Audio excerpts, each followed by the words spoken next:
Someone you love is going to die one day. So are you. And long before you had language sophisticated enough to ask why, your ancestors were already trying to answer that question with their hands. They buried the dead with tools, with flowers, with red pigment pressed into bone. Why would you do that for someone who can no longer use any of it? The answer is far stranger than you think. Go back 100,000 years. A body is lowered into the earth at a place called Kafza in what is now Israel. Someone places deer antlers across the chest. Someone else sprinkles the grave with ochre, a red mineral pigment that has to be gathered, ground, and carried from somewhere else. This is not an accident. This is effort. And effort spent on the dead tells you something about what the living believed. Archaeologist Ian Hodder, who spent decades excavating the ancient settlement of Çatalhöyük in Turkey, found something even more unsettling. The people there buried their dead beneath the floors of their homes. Then they kept living on top of them, cooking on top of them, sleeping on top of them. Generation after generation, the dead stayed in the house. You might call that morbid.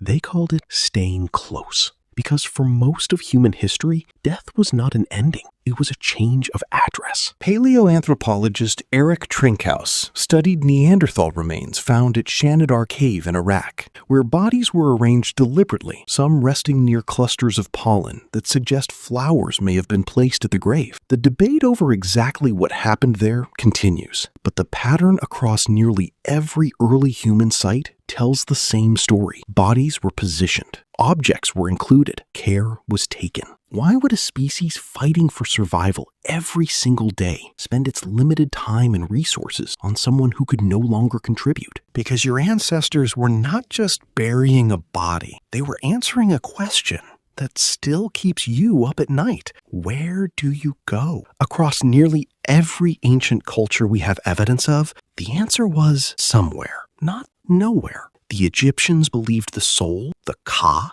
needed food, servants, and a map through the underworld, which is why tombs were packed with supplies for a journey. The Norse believed warriors who died with courage were carried to a hall in the sky. The Aboriginal peoples of Australia held that ancestors never fully left at all, that they remained present in the land itself, in the songs sung about it, in the stories passed down. Different continents, different centuries, no contact with each other. And yet, almost universally, the dead were imagined as continuing somewhere, not simply stopping. That is not a coincidence. That is your brain doing exactly what it evolved to do. Psychologist Jesse Beering has spent years studying why humans, even ones who claim not to believe in an afterlife, still instinctively imagine that a dead person's mind persists in some form. In his research, people would say a deceased person could no longer feel hunger or pain, biological states, but would still say that person could know things, or want things, or watch over someone.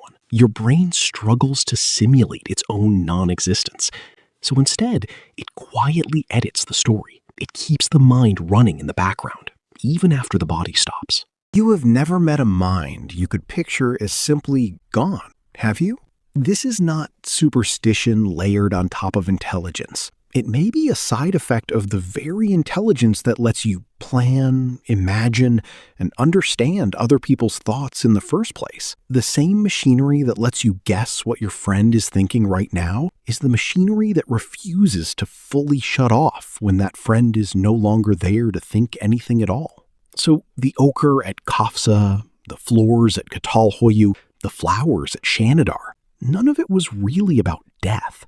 It was about a mind that could not stop imagining the person on the other side of it. And that mind is still inside your skull today. You still talk to photographs. You still keep a voicemail you cannot bring yourself to delete. You still say, he would have loved this, as if he might somehow hear it. You are not being irrational.